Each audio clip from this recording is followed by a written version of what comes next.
Ahí empiezo a grabar. Hermanos, el tema de hoy es un tema que surge porque tengo una hija de 10 años y un hijo de 19 que están todo el día con su celular y que están siendo educados por los youtubers. De hecho, ya cuando tú le preguntas a un chico qué quiere ser cuando sea grande, no quiere ser ni médico, ni contador, ni arquitecto, ni ingeniero, ni nada de eso. Quiere ser youtuber. Mi hija, de hecho, tiene un canal de YouTube. Espero que gane mucha plata, así el papá puede descansar un poco más. Y la youtuber que tengo acá, a donde va, da un mensaje y lo manda a sus seguidores. Que ¿son cuántos? Son como 30 seguidores. Falta todavía recorrer un camino, pero no tiene 4 o 50 millones como tienen algunos, sino que tiene 30, pero está empezando.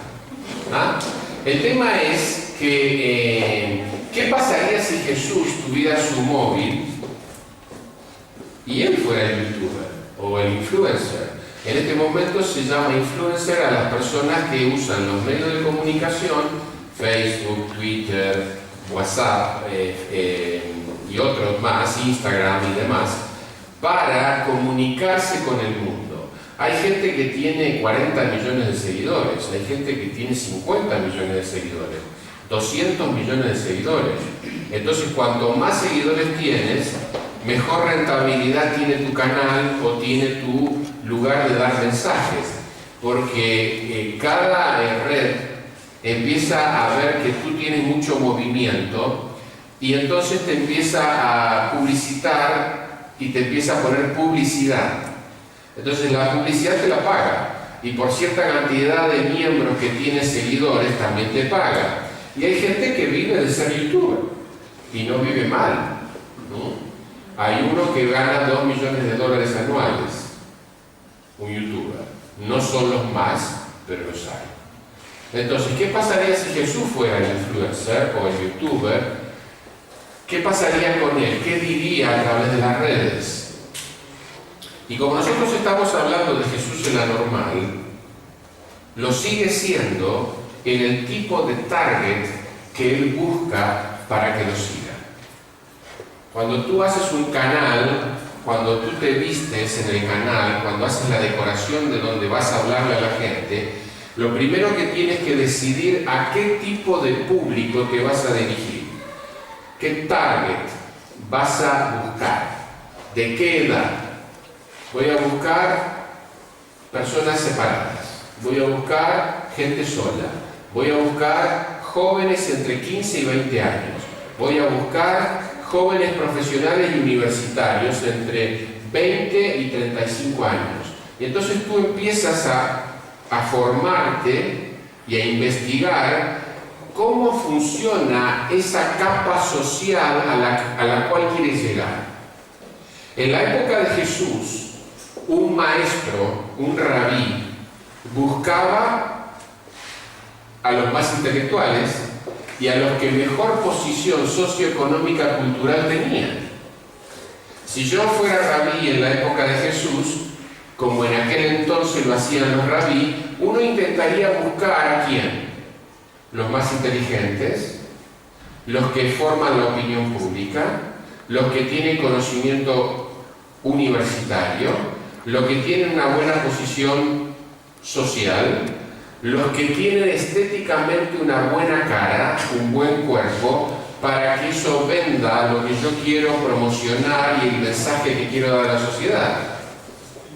El otro día mi hija me muestra que ella a veces mira a una chica española que tiene 13 o 14, ¿cuántos años tiene? 14 o 13, 12 años. Ella escucha y mira a una chica española, que no sé cómo se llama, que tiene 12 años. Entonces me muestra a la chica española, ¿no? Y me muestra, mira papi, esta es la chica. Vamos a poner que se llama Isabel, ¿no? Y entonces empiezo a mirar. Isabel está en una librería, ¿no? Está por presentar su libro, 12 años, youtuber. Entonces, la imagen aparece ella con un cordón en un escritorio con un libro, y entonces la cámara empieza a girar y aparece una cola que nunca termina de padres y madres trayendo a sus hijos de entre 8 y 12 años, y hasta de 7, para comprarle el libro a Isabela, que tiene 12 años y es su youtuber. Entonces Isabela, al ladito quien está el papá, así que hijita, cuando escribas tu libro, acuérdate del papá, ¿no? Y pero yo le puse un nombre porque no la conozco. ¿Cómo se llama? ¿Cómo? La diversión de Martina. Por favor, esta noche no se vayan a dormir sin ver la diversión de Martina, ¿no? Porque es sumamente importante escuchar lo que esta niña tiene para decirle al mundo. Bueno, el tema es que yo veía eso y digo, wow, porque eligieron la mejor librería, porque era todo alfombrado, porque tenía la pila de libros suyos, y entonces pasaban los papás con sus hijas en Madrid, y ella firmando los libros y sacándose fotos con sus seguidoras. Son stars, 12 años. ¿Está bien? Ahora, ¿cuál es el target que elige Jesús?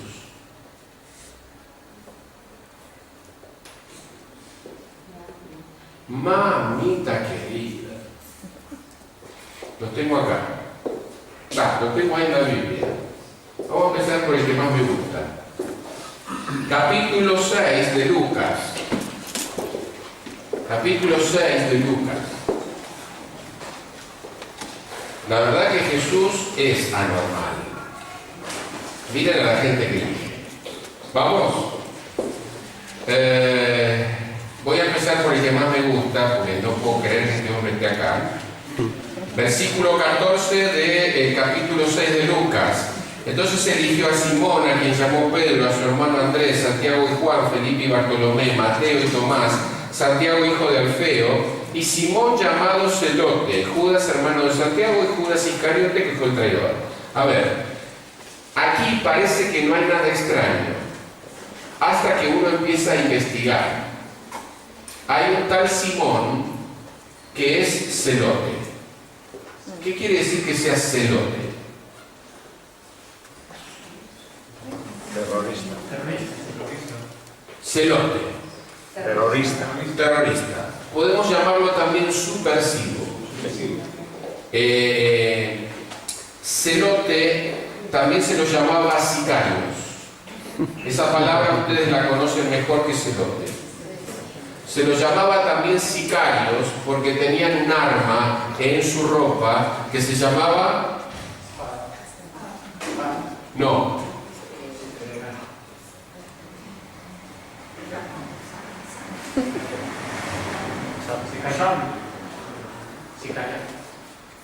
Está cerca. Se llamaba sícara. Sícara. O también puede ser la palabra que tú dices en otro diccionario, ¿ok? Yo encontré la palabra sícara. ¿Cómo es una sícara? Una sícara es algo que es recto, tiene un mango, y después de ser rectos dobla en una hoz. Entonces, ¿cuál es el propósito de la sícara? El propósito de la sícara, que es el arma que tenía Simón, este celote, que es discípulo de Jesús.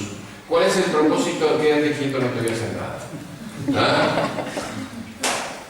El sicario, el celote, subversivo, terrorista de los tiempos de Roma, venía por detrás de su víctima, sacaba la sícara, agarraba al hombre del lado izquierdo, le ponía la sícara, giraba la sícara y se iba.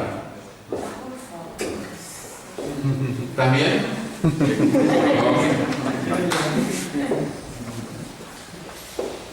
A ver, Jesús, te quiero hacer una pregunta. ¿No puedes elegir uno? Normal. Siempre haciendo cosas anormales. A ver, Jesús, te voy a enseñar cómo funciona WhatsApp. Vení. Te voy a enseñar cómo funcionan las redes, Facebook, Instagram. Vení, Jesús, mirá. Acá hay un montón de gente que te mira. Si vos pones un terrorista como seguidor tuyo, no te va a seguir nadie. La gente te va a escapar. ¿Por qué no pensás un poquito antes de elegir a la gente? No solo a ese elige.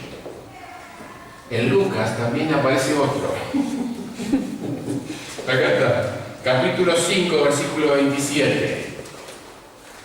Después de esto, Jesús salió y vio a un cobrador de impuestos llamado Leví sentado al banco de los tributos públicos y le dijo: Sígueme. A ver, no es de la DGI acá. ¿Acá cómo se llama? ¿DGI? Hacienda. Hacienda. Hacienda, ok. En Argentina es DGI. No es de la DGI como lo pensamos nosotros. Este hombre es publicano. ¿Qué quiere decir eso? Es judío. Cobra impuestos para el Imperio Romano. El pueblo judío detesta al Imperio Romano porque le está pisando la cabeza.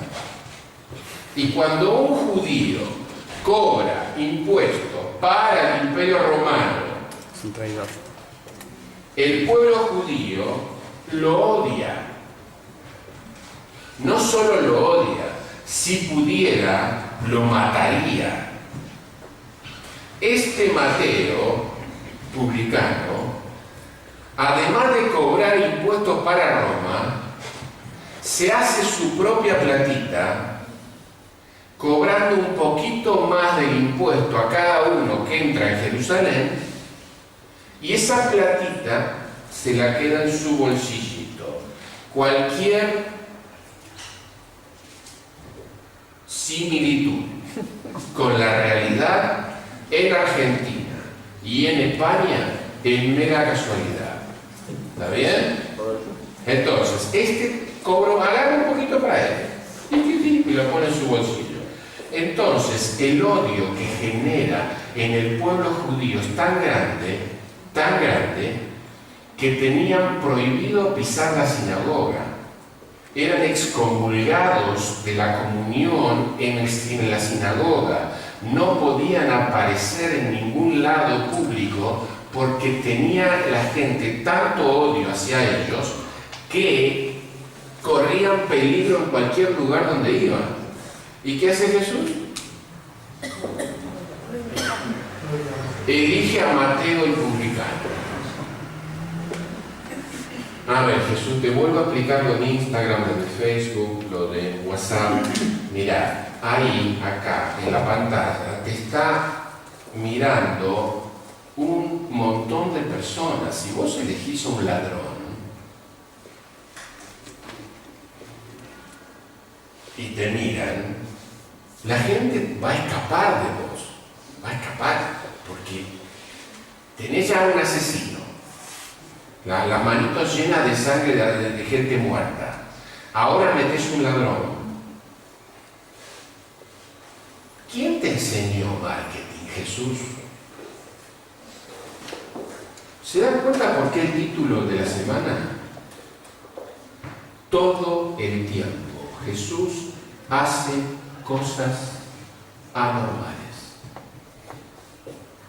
Ahora, bueno, vamos a elegir una discípula. Vamos a elegir una discípula para que no sean solo hombres. Vamos a elegir una discípula para que venga y sea parte del equipo y las mujeres se sientan identificadas. ¿A quién elige Jesús? A María Magdalena. A María Magdalena. ¿Qué profesión tiene esta chica? Prostituta. Entonces, el asesor de imagen de Jesús se va, renuncia. Con este no puedo seguir explicándole que lo que está haciendo no funciona, que no se trabaja así en las redes sociales. No podés meter un terrorista, un ladrón y una prostituta como tus seguidores, porque la gente normal va a mirarte y ¿qué va a hacer? Va a huir, nadie te va a seguir, nadie te va a escuchar, nadie te va a prestar atención y nadie te va a apoyar o no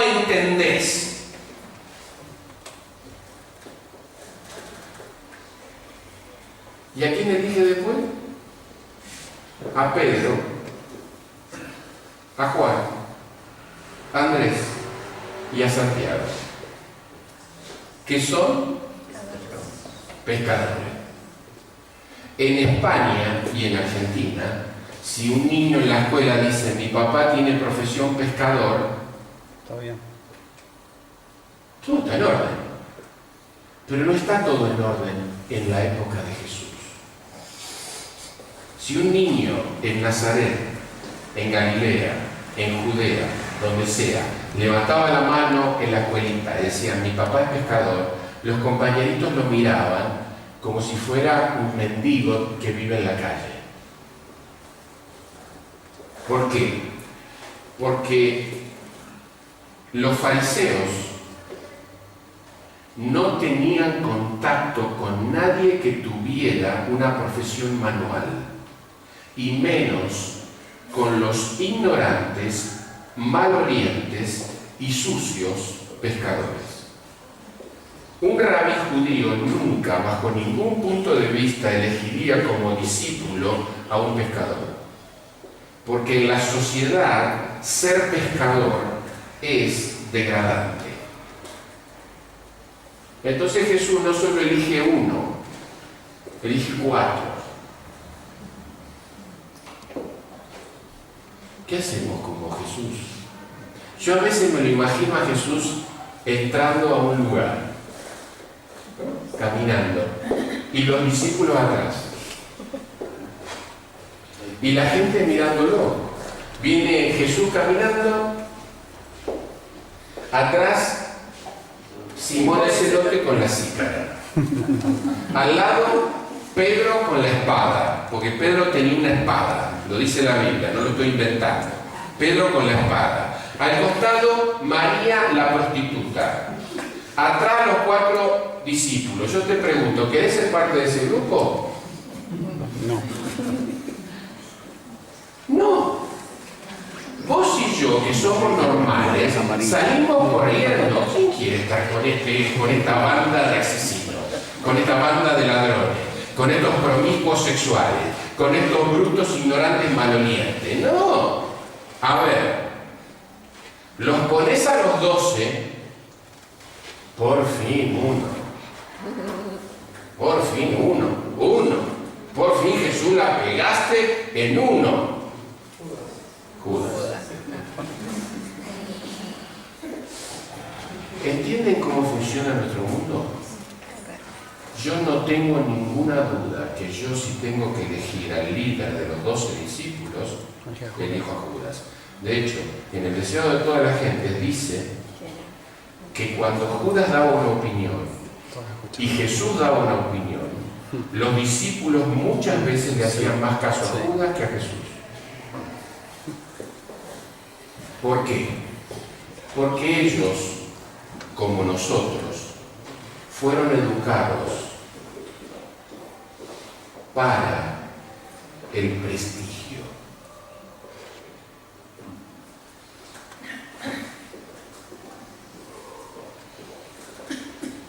Ay.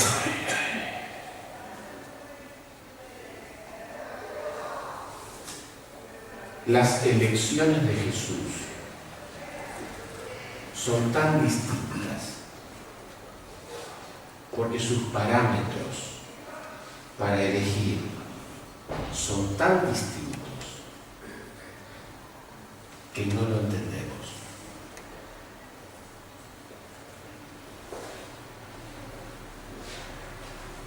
¿Cómo los elige? Miren qué interesante.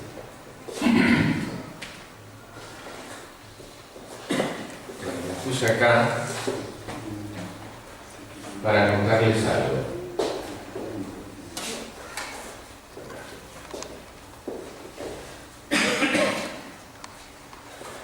Jesús tiene dentro de los 12 discípulos 3 pares de hermanos. ¿Ah? Lo tiene a Juan y Santiago, lo tiene a Santiago, hijo de Alfeo y Judas, y lo tiene a Andrés y Pedro. 3 pares de hermanos. tiene entre sus 12 discípulos un par de amigos, Natanael y Felipe. De los 12 discípulos de Jesús, 8 tienen vínculo. ¿Qué nos enseña esto? Nos enseña lo siguiente, que las primeras personas que tenemos que invitar a encontrarse con Jesús son nuestros familiares y amigos. Ir a golpear 800 puertas para que alguien nos reciba un volante, siendo que tengo tantos familiares y amigos, es una pérdida de tiempo. La estrategia de Jesús es: vamos a empezar por familiares y amigos. Después seguimos con los demás. Es interesante que los vínculos de Jesús con sus discípulos no fueron para todos iguales. Y acá surge la pregunta que siempre hago, siempre la hice, y la voy a hacer a ustedes. ¿Tiene Jesús predilectos? ¿Saben que cuando yo hago una pregunta, no contesten rápido? La vuelvo a hacer. ¿Tiene Jesús predilectos? Sí. Sí. El amado de Jesús. Era ¿Tiene Juan. predilectos? Sí. El amado de Jesús, no dice otro. ¿Tiene predilectos? Sí, ¿Eh?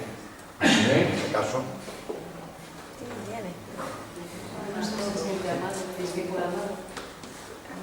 Estamos complicados. Si Dios tiene predilectos, estamos complicados, ¿no? ¿O no? No, No. no necesariamente. Alguien que me rescate de esa situación.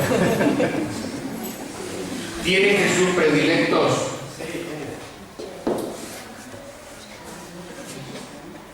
¿Estás de acuerdo con ellos tres?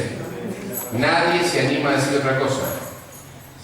Todos los que están acá creen que Jesús tiene predilectos. ¿Quién dijo que no? Yo creo que no. ¿Y tú te atreves a ir en contra de todos estos?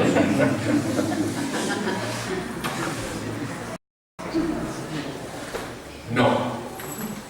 ¿Tiene Jesús predilectos, sí o no? No. Tenemos las nuevas. ¿Tú te atreves a ir en contra de todos ellos? Sí.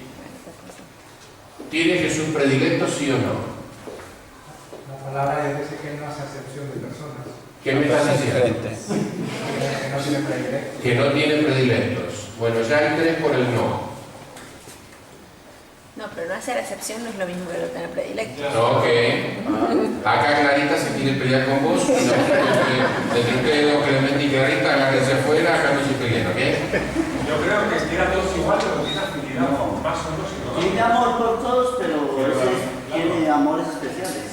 Entonces tiene predilecto, me estás diciendo que tiene predilecto. Estás dando vuelta la manija, pero me estás diciendo que tiene Es como cuando predilecto. le preguntan a un padre que si todos quieren a todos los hijos por igual, nosotros decimos sí, pero nosotros sabemos por ejemplo que tenemos un hijo más querido que otro. Pero yo no te pregunto qué haces tú con tus hijos, sino si Jesús tiene predilectos. Sí tiene porque en realidad Lourdes se expide, escuchen, Lourdes se está expidiendo. Lourdes fuerte. Que yo creo que no tiene predilectos, a Bien. pesar de que hubo discípulos a los que le llevó a vivir experiencias más profundas individualmente, pero no porque fueran predilectos, sino porque tenían un nivel espiritual más alto e iban a comprender mejor el significado de esa experiencia. Estás diciendo que Pero no porque no tiene predilectos, pero algunos los elegía para darle cosas más profundas. Porque eso se ve. Te estás pisando, la compañera. Igual nosotros no hubieran entendido. A ver, ¿tiene predilectos o no? Porque la mitad de tu aseveración dice que no. Y la segunda mitad dice que sí. Me gusta esto, no te tapes la cara, me gusta tu cara, no te tapes tu cara. Dime si Jesús tiene predilectos, sí o no. Yo me atengo, me voy con el que gana. Está muy bueno, está Eso es estudio de marketing. Dale.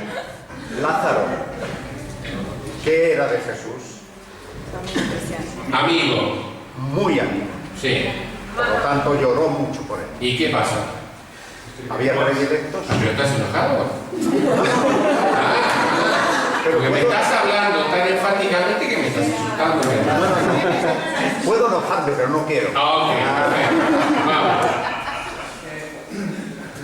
Cristo tuvo 12 apóstoles. Y a él sabiendo aún Judas quién era, a todos les brindó su mismo amor. Unos lo aceptaron más profundamente y otros no. Ok. ¿Saben que esto de la respuesta está acá en el deseo de toda la gente? A mí me entretiene mucho discutir con ustedes, pero la respuesta está acá. Sí. Que el mismo deseo de toda la gente también dice que él, por ejemplo, en Betania, se sentía en una forma especial. Y esto era Ahora te agarraste del argumento que dio de... Lo tenía. No. Quiero Te saber. agarraste para hacer el lobby con él con respecto a Lázaro, ¿verdad? Lo digo porque era, en realidad creo que era también lo que él recibía, más de lo que él quería dar. Quizás él daba a todos igual, pero se relacionaba más con algunos porque eran los que más respondían a su amor. Bien. Estás diciendo otra cosa al final de lo que estás pensando. Estás al revés del orden. Uno dice no, pero después dice sí. Vos decís sí, pero después decís no. No, yo digo que sí. No, pero la última sentencia que dijiste estás diciendo no. No te diste cuenta de lo que estás diciendo. Te voy a hacer chachá, ¿eh? Muy bien. ¿Alguien más que quiera decir algo? Me gusta tu cara. Estás con una cara diciendo, ¿qué tengo que decir? ¿Qué será? ¿Será que no será? ¿Vendrá, no vendrá? ¿Sube, baja, red? ¿Qué te parece? Para mí es estudiante de Cristo. Para ti tiene predilectos. Ok. ¿Cuánto te pagó Marcelo Cabrera? Ok. Listo. Hermanos, la respuesta es muy sencilla. Muy sencilla. Después la busca en el deseo de toda la gente. Está clarito ahí.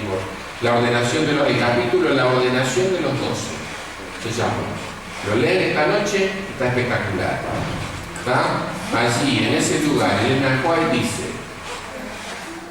¿Qué dice? Yo comparto lo que ella dice. Si ustedes lo comparten, pueden quedarse con su idea. Acá nadie le obliga a nada. Dice ella que... Son curiosos, ¿verdad? Son curiosos. Mañana les cuento. Muy bien. Seguimos. Hermanos, fíjense lo interesante que es esto. Jesús tenía 4 niveles de relación con sus discípulos. La relación número 1 era con Juan, solo con él. La relación número 2 era con Santiago, Pedro y Juan, los 3 que siempre iban con él a todos los eventos especiales. Había un cuarto grupo que estaba formado por estos 3, más Andrés, Mateo, Natanael y Felipe. ¿Dónde dice eso, pastor? En la Biblia. Si tú pones a leer con las listas de los discípulos, siempre aparecen primero estos 7. Y eso es un orden de prioridad. Jesús tiene un orden de prioridad con sus 12 discípulos. Tiene un discípulo que es el único al cual lo llama el discípulo amado. Tiene otros 2 discípulos. En realidad viene otro nivel que es Juan y Santiago, su hermano. Tienen un nivel 2. Y después Juan, Santiago y Pedro nivel 3. Los que dicen que Pedro era el líder no saben lo que están diciendo, porque Jesús no es el predilecto de Jesús.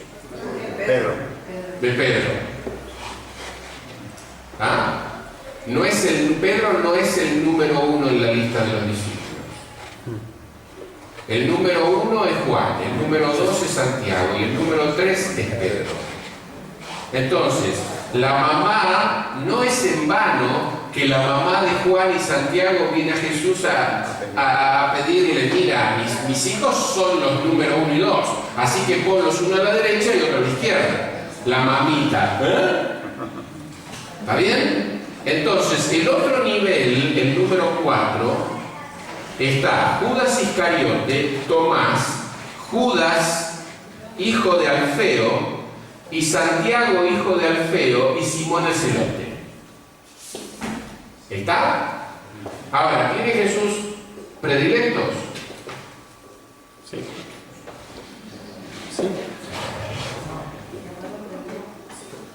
Creo que sí. Ahora lo estás diciendo, Lo estás diciendo así, fuerte, segura, digamos.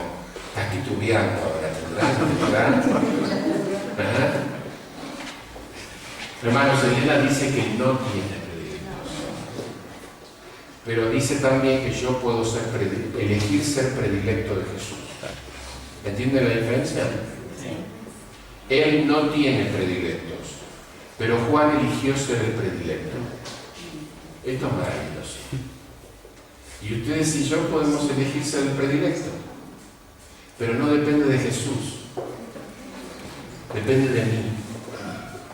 Si yo oro todos los días, si yo estudio la palabra, si yo voy caminando al trabajo pensando en cosas espirituales, si yo agarro mi coche y pongo música que me conecte con Dios, si yo voy a mi trabajo y veo a mis compañeros como posibles habitantes del reino de los cielos, ¿entiendes? Si yo dejo que mi cabeza funcione en vínculo con la cabeza de Dios, soy predilecto, pero no porque Él me eligió, sino porque yo elegí ser el predilecto de Él. ¿Está? Está en el capítulo La ordenación de los 12, cuando quieran lo pueden leer. ¿Por qué Jesús elige a esta desagradable gente? ¿Por qué no elige a gente formada? ¿Por qué no elige a rabinos? ¿Por qué no elige a fariseos, levitas? ¿Por qué no elige a escribas, gente culta? ¿Por qué elige a esta gente? ¿Por qué nunca puede comportarse como una persona normal? ¿Por qué entre todas las mujeres de Jerusalén elige una prostituta? ¿Por qué elige a Pedro, tan ignorante, tan bruto, tan agresivo? ¿Por qué elige a un asesino que en sus manos tiene sangre de haber asesinado gente? ¿Por qué lo elige a Simón el Celote? ¿Por qué elige a Mateo el ladrón? ¿Por qué elige a gente que nosotros nunca elegiríamos para la junta de iglesia? ¿Por qué los elige? ¿Por qué no elige gente normal como nosotros? La única respuesta que encuentro es que la gente normal tiene mucho de sí en sí mismo. Y la gente marginal es como es. Nosotros creamos personajes y vivimos siendo personajes. Y a medida que vamos creciendo, vamos perdiendo espontaneidad y autenticidad. Y nos escondemos detrás de títulos, detrás de apellidos, detrás de nombres, detrás de ropa de marca, detrás de un carro, detrás de una casa que está en tal lugar de la ciudad que es más prestigiosa que donde vive el hermano tal. Nos escondemos ahí. Y entonces cuando Jesús nos quiere buscar, no estamos nosotros, está el personaje que creamos. En cambio, María es prostituta, es lo que es, no oculta nada, sabe todo el mundo que ella es así. Lo que todo el mundo no sabe, que Jesús sí lo sabe, es que esa mujer es así, porque no encontró otro camino. Entonces Él se vincula con esta mujer diciéndole: yo soy el camino, la verdad y la vida. El que viene a mí tiene vida eterna.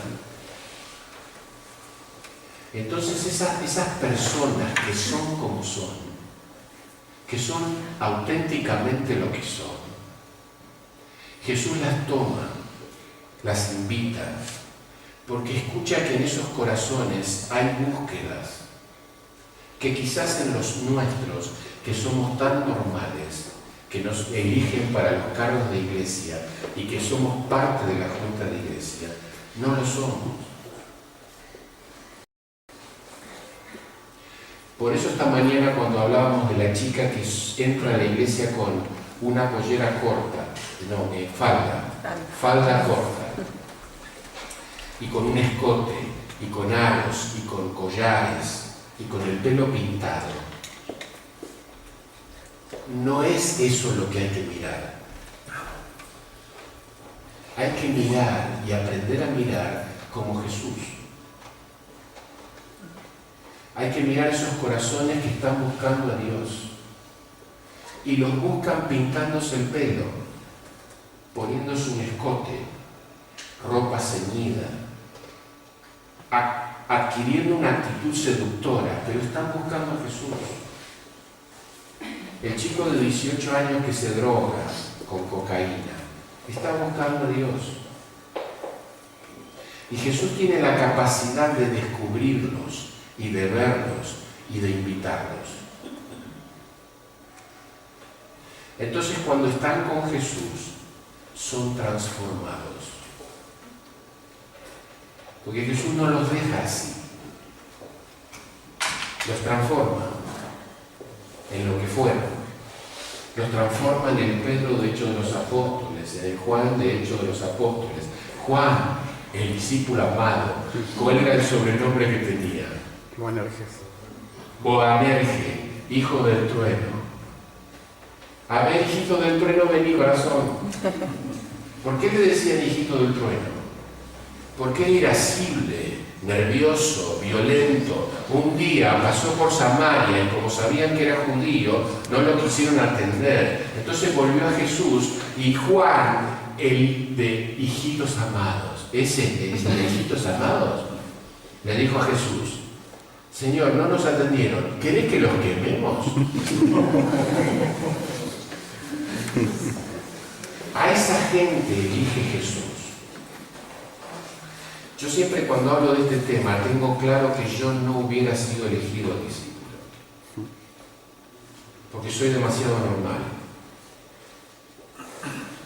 ¿Ah? Y detrás de mí escondo cosas. No hubiera sido elegido. Pero cuando me arrodillo en mi casa y digo: Señor, dame una mano, porque quiero estar en ese grupo. Formar mi mente y mi espíritu de tal manera que soy tan normal, tan pero tan normal, que no cuadro en ese grupo. Me escondo detrás de tantas cosas que no aparezco quién soy. Y tú me quieres invitar, pero mi personaje impide que tu invitación llegue a mi corazón.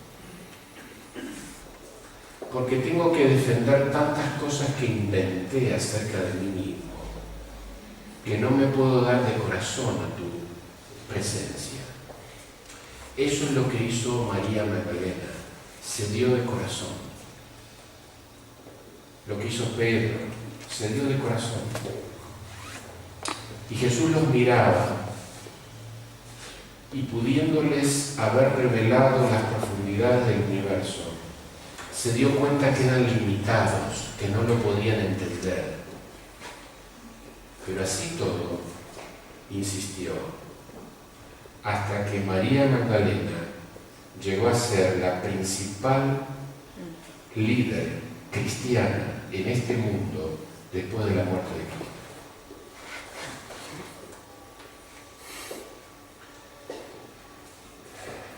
¿Serías parte de este grupo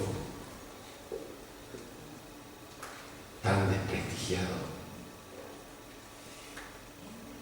tan marginal, tan anormal?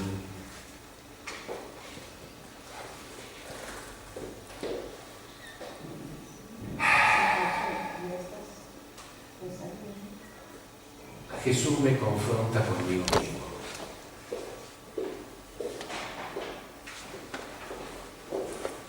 su vida me confronta. Cuando yo estudio este tema de los discípulos y veo quiénes eran, algo me perturba.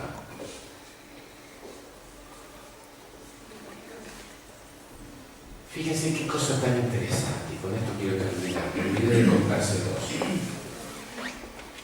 Y creo que Dios lo pone en mi cabeza porque puede ser útil para esta iglesia. Simón el Celote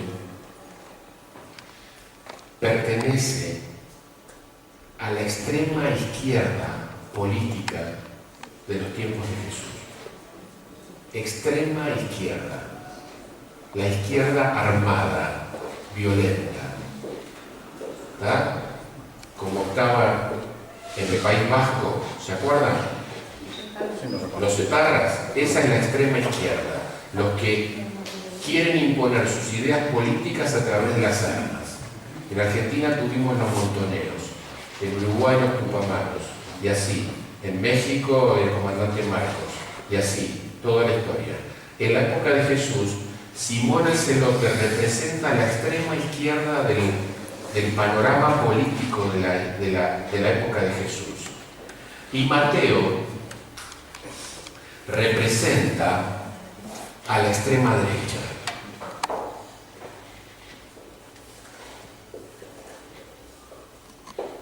¿Cómo puede hacer Jesús para que estos dos hombres de formación política tan antagónica puedan ser parte de un equipo unido,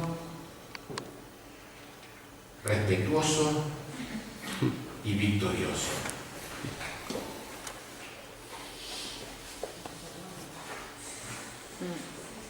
En esta iglesia, como en todas, hay personas que piensan de una manera y personas que piensan de otra manera opuesta. Si ustedes están enojados entre ustedes, es porque no han entendido esto. Que el único que puede hacer que una persona de extrema izquierda conviva en forma armónica y con una misma misión con una persona de extrema derecha es Dios. Es Jesús en nuestro corazón. ¿Lo logró? Sí. Su equipo llegó íntegro. Solo se perdió el que el asesor de imagen le dijo a Jesús que eligiera como líder. No crean en los asesores de imagen. En las cosas espirituales no tienen nada para aportar. Porque en las cosas espirituales solo vale lo que tienes en tu corazón. Solo vale lo que tienes en tu corazón.